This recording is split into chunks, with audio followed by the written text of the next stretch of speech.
আসসালামু আলাইকুম। বর্গ থেকে একটি কোশ্চেন, সেটা হচ্ছে একটি বর্গের কর্ণের দৈর্ঘ্য √10 হলে এর ক্ষেত্রফল কত।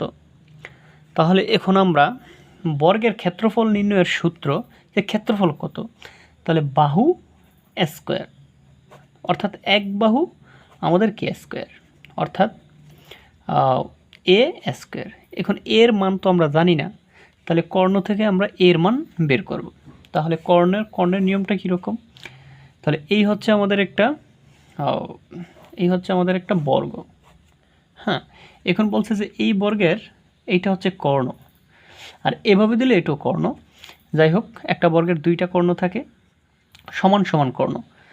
এখন বলছে যে এই এতটুকুর মান দেওয়া আছে 10, √10। তাহলে এইটার সূত্র আমরা জানি √2a।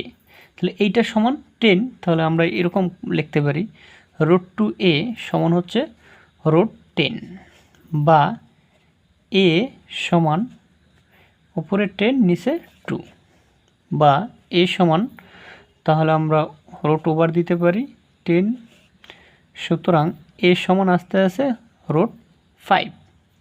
এখন এর মান, এটা কিসের মান বের হয়েছে, এটা হচ্ছে এক বাহুর মান, মানে প্রত্যেক বাহুর মান।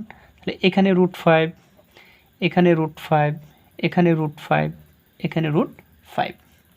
তাহলে আমাদের কি বের করতে বলছে, আমরা কর্ণ থেকে এক বাহুর মান বের করছি, আমাদের বের করতে হবে ক্ষেত্রফল। তাহলে আমরা জানি ক্ষেত্রফলের সূত্র হচ্ছে বাহু স্কোয়ার। তাহলে ক্ষেত্রফল সমান √5 স্কোয়ার, √এর স্কোয়ারে কাটা 5। এই 5 হচ্ছে আমাদের এই বর্গের ক্ষেত্রফল। আশা করি বোঝাতে পারছি।